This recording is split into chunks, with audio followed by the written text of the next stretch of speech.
तो आइए बच्चों, आप लोगों को नमस्कार और आपका आपके अपने YouTube channel NCERT maths success classes पर स्वागत है। तो देखिए बच्चों, हम लोग चैप्टर नंबर 6 अवकलज के अनुप्रयोग यानी कि एप्लीकेशन ऑफ डेरिवेटिव की एक्सरसाइज विविध के क्वेश्चन नंबर 14 और बच्चों ये न्यू सिलेबस के अकॉर्डिंग है, नहीं तो यही क्वेश्चन नंबर आपका 17 है। थोड़ा सा अगर आपके पास पुरानी बुक हो तो क्वेश्चन नंबर 17 को देखें, क्योंकि उसमें आपको सभी सवाल मिलेंगे। यहाँ पर जो हटाए हुए सवाल हैं हम लोग उनको नहीं कर रहे हैं, क्योंकि पहले हम लोगों को नंबर कलेक्ट करना है। परीक्षा में हम लोग प्रैक्टिस करके अधिक से अधिक नंबर प्राप्त करें, इसी उद्देश्य से फालतू के सवाल नहीं करेंगे, क्योंकि वो हटे हैं तो उनमें से तो आने वाला नहीं है। तो क्वेश्चन को समझने का आप प्रयास करिए, हम आपको समझाने का प्रयास करेंगे। और बच्चों वीडियो को अंत तक देखिए, साथ में लाइक भी कीजिए और चैनल को बच्चों सब्सक्राइब भी कीजिए, आपसे निवेदन है। तो बच्चों सिद्ध कीजिए कि एक आर त्रिज्या के गोले के अंतर्गत अधिकतम आयतन के बेलन की ऊंचाई इतनी है, और साथ ही इसी बेलन का आपको आयतन भी ज्ञात करना है। तो देखिए बच्चों, थोड़ा सा चित्र के माध्यम से इसे समझने का प्रयास करते हैं। थोड़ा सा हम लोग क्या करेंगे, आर त्रिज्या का गोला बनाएंगे। देख लीजिए बच्चों, अब गोला नहीं बन रहा है तो भी कोई प्रॉब्लम नहीं है, आप समझने का प्रयास करिए। अब क्योंकि प्रकार तो है नहीं यहाँ, थोड़ा सा हम लोग यही समझ सकते हैं। तो बच्चों इसके अंतर्गत आपको क्या रखना है, बेलन रखना है, ठीक है। तो बेलन इस प्रकार से आप इसमें डाल सकते हैं। अब समझने के लिए चाहे जैसे समझ लीजिए, कोई दिक्कत नहीं। चित्र अच्छा बना लीजिए आप अपना, हम तो अच्छा नहीं बना पाते हैं, ठीक है बच्चों। ये हमारा कुछ बेलन हो गया है ये, ठीक है बच्चों। कोई दिक्कत तो नहीं आपको, नहीं दिक्कत। चलिए, अब बेलन की कहीं ना कहीं त्रिज्या भी होती है बच्चों। तो अगर हम लोग इस बेलन की त्रिज्या को सपोज दैट, क्योंकि हमारे पास देखिए बच्चों, हमारे पास जो गोला है उसका कहीं ना कहीं सेंटर भी होगा यहाँ, ठीक है। तो उसकी त्रिज्या बच्चों अपनी पूरी, ये जो त्रिज्या है, कहना चाहिए यहाँ से या फिर यहाँ से, ऐसा कर लेते हैं। ये कैपिटल आर है, ठीक है। कैसी है, कैपिटल आर ये दे रखी है। इसी प्रकार से अगर इसको यहाँ थोड़ा और मिला दें, हालांकि ये तिरछा हो गया है, फिर से देखते हैं, सीधा मिला के लाइए। ये कहीं ना कहीं इस गोले का आपको सेंटर है, तो इसको ओ मान लीजिए। ज़्यादातर हम लोग ओ ही मानते हैं। तो ये त्रिज्या कैपिटल आर है, तो ये भी त्रिज्या कैपिटल आर हो जाएगी। और बच्चों हमें इसका, जब हम लोग इसका आयतन निकालेंगे तो बच्चों हमें इस बेलन की ऊंचाई भी पता करनी है। तो इसको हमने यहाँ एच मान लिया है, ठीक है। और जब ये बच्चों हमें कैपिटल आर दे रखी है, तो इस बेलन की त्रिज्या को हम, देखिए बच्चों, इस ये हमारा एच होता है। इस बेलन की त्रिज्या को हम बच्चों आर मान ले रहे हैं। हालांकि ये हम आपको दिखा रहे हैं बना के, ज़रूरी भी नहीं था, इसको हमने उधर ही कर दिया था, तो इसको हम मिटा रहे हैं, केवल आपको समझाना है। तो बच्चों जब ये हमारी आर है, तो निश्चित रूप से ये भी आर है, और ये भी आर है, और ये भी आर है। तो जो जो हमने यहाँ माना है उसको आप यहाँ लिखिए, ठीक है। हल में लिखिए, माना आर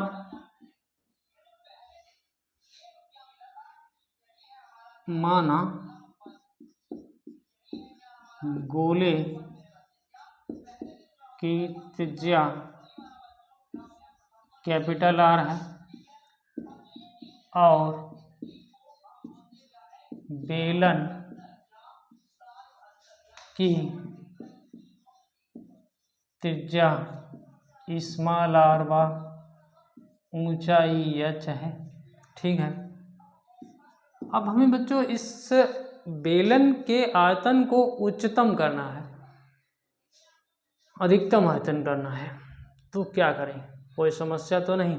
चलिए ये सब हम लोग लिख लेंगे और उसका देखिए यहाँ पर ऐसी सुविधा करते हैं, यहाँ ए कर लेते हैं, यहाँ बी कर लेते हैं, यहाँ सी कर लेते हैं, ठीक है, अपनी सुविधा के अनुसार आप मान सकते हैं। तो बेलन का आयतन आपको निकालना है, बेलन का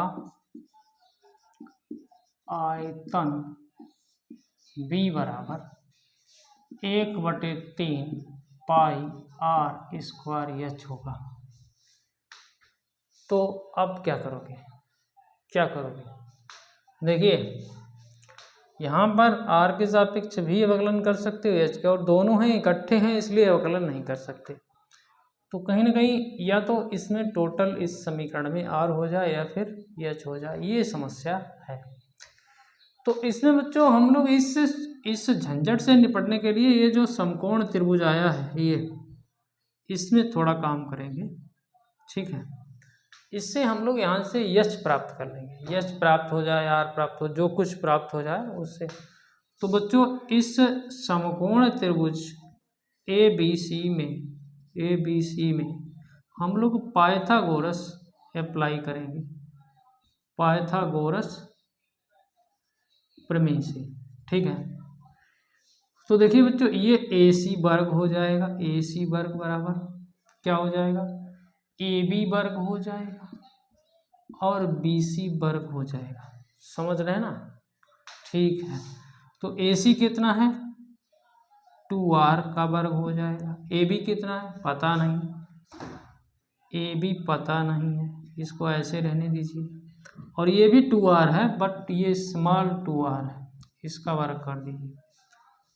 तो देखिए बच्चों ये आपका 4r हो गया, इसको इधर ले आएंगे तो ये भी 4r हो गया, इधर ए बी वर्ग हो गया है, ए बी वर्ग, ठीक है, ए बी वर्ग बच्चों हो गया है। तो हम लोग सोच रहे हैं ए बी की जगह एच लिख लिया जाए, क्योंकि ये एच ही के बराबर है। तो ये हो जाएगा 4r square minus 4r square बराबर एच स्क्वायर हो जाएगा। और बच्चों यहाँ पर आपके पास एच स्क्वायर तो नहीं है, ये समस्या है। तो ऐसा करते हैं बच्चों, हम इस 4r को उधर ले जाएंगे, तो ये हो जाएगा माइनस का 4r स्क्वायर बराबर एच स्क्वायर माइनस का 4r स्क्वायर, ठीक है। इसको थोड़ा उल्टा कर देते हैं तो ये माइनस हट जाएगा यहाँ से। तो देखिए बच्चों 4r स्क्वायर बराबर 4r square minus H square हो जाएगा, 4 का आप भाग लगा दीजिए यहाँ, ठीक है। तो अब हम लोग यहाँ रखेंगे इसमें, इसको समीकरण नंबर 1 दे दीजिए। समीकरण नंबर 1 से आप 1/3 पाई आर स्क्वायर की जगह 4r square minus H square बटे में आपका 4 और आएगा, क्योंकि हम आर स्क्वायर ले रहे हैं, इंटू एच, ठीक है। तो समझिए मेरी बात को, ये देखिए पाई 4 × 12 यहाँ कर लीजिए, इस एच का अंदर मल्टीप्लाई कर दीजिए, 4r square into H minus H ये बी के बराबर आ गया, थोड़ी सी सुविधा हो जाए तो dv/dx एच कर दीजिए, क्योंकि एच के सापेक्ष अवकलन करेंगे तो पाई/12, आर यहाँ कांस्टेंट है आपको पता है, तो ये हो जाएगा 4r स्क्वायर, एच का 1 हो गया, 3 एच स्क्वायर हो गया। अब बच्चों उच्चतम और निम्नतम के लिए हमें कुछ नहीं करना है, dv/dh को 0 के बराबर ले लेना है, तो पाई/12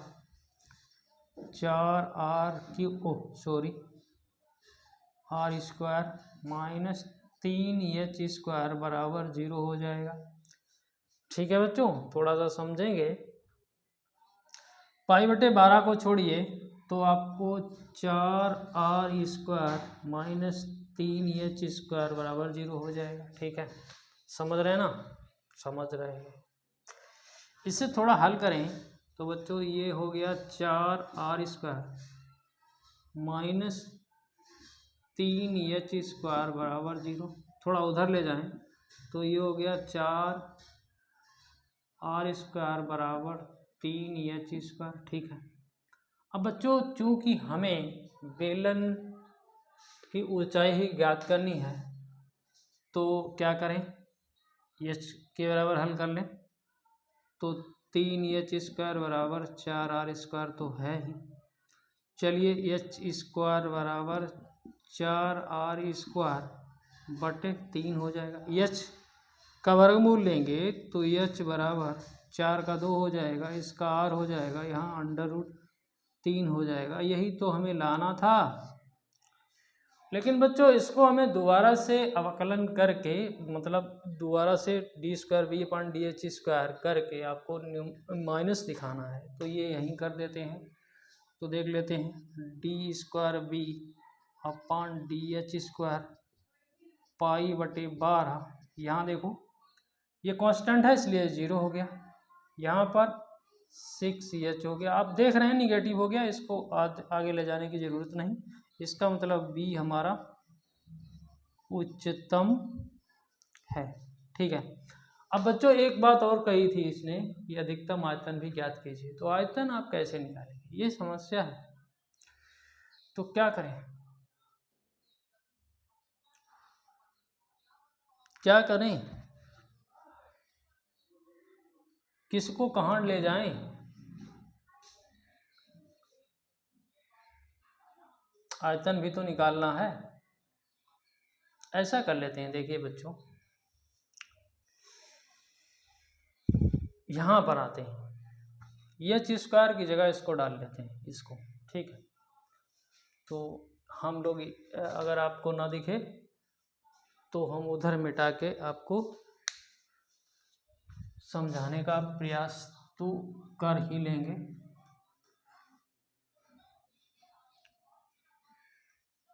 देखिए b बराबर है हमारे पास 1/3 और ये 4 यहाँ ले लीजिए, तो ये इसको सीधे 12 लिख लीजिए इंटू पाई है। यहाँ पर देखिए बच्चों 4r² है और इस h² की जगह, इस h² की जगह रख दीजिए 4r², 4r² बटे 3 और इसको h रहने दीजिए। ठीक है। 4 × 3 = 12 हो जाएगा, π/12, 4 × 3 = 12r² minus 4r² into h बटे 3 हो जाएगा। ठीक है।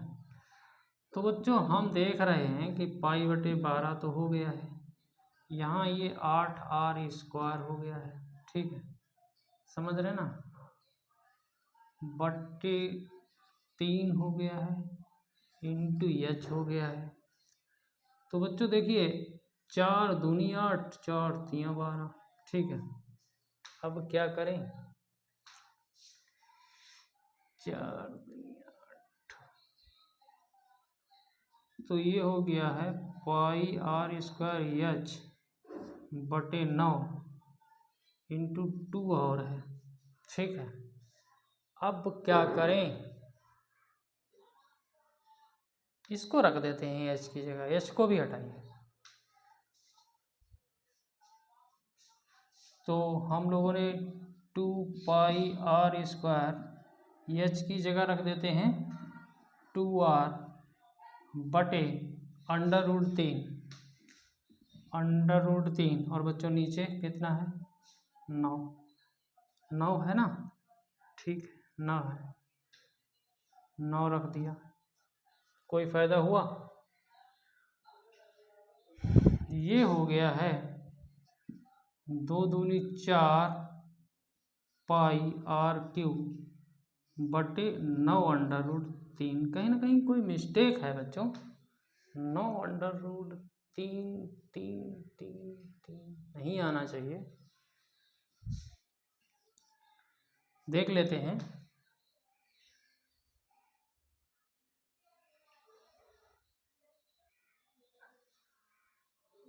एक मिनट, हम आंसर देखते हैं।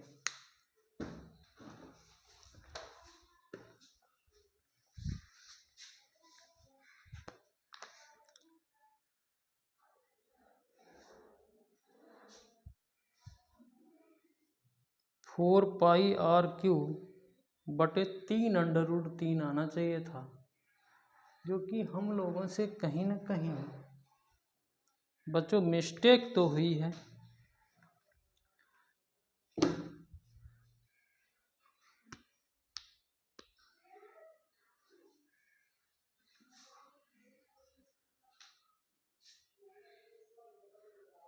चार को हमने यहाँ ले लिया था।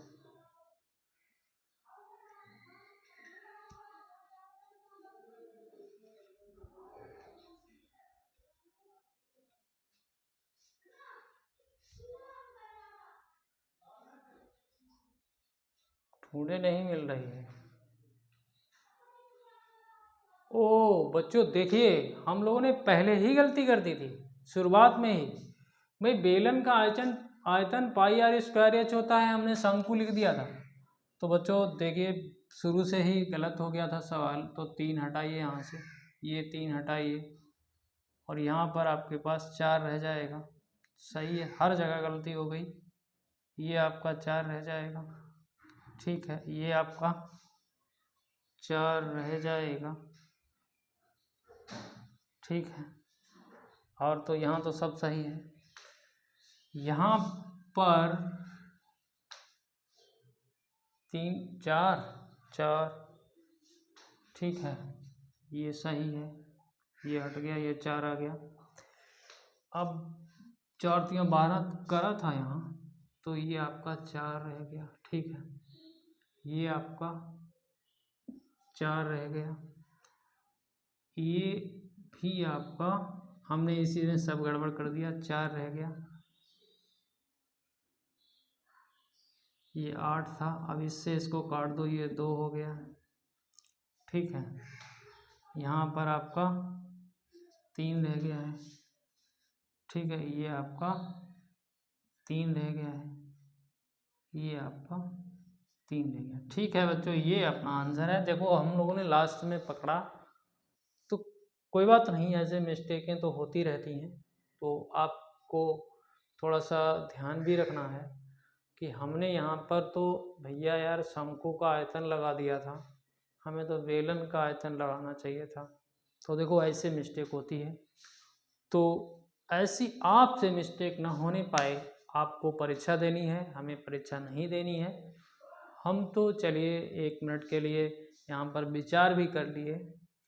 आप कैसे विचार करेंगे ये आपके लिए समस्या हो जाएगी। जब आप सवाल पूरा परीक्षा में लगा देंगे तो इतना समय नहीं बचेगा कि आप इसका विचार कर पाएँ। तो इस प्रकार से मिस्टेकें होती हैं, तो प्रैक्टिस में लाइए। धोखे से हमसे गलती हुई कि हमें बेलन का आयतन की जगह हमने शंकु के आयतन को अप्लाई कर दिया। तो बच्चों समझिए इस सवाल को, और हमारे चैनल को सब्सक्राइब कीजिए, बेल आइकन को प्रेस कीजिए, ऑल पर सेट कर लीजिए, ताकि वीडियो का नोटिफिकेशन आपको मिलता रहे। बहुत बहुत धन्यवाद। वीडियो को अंत तक देखिए।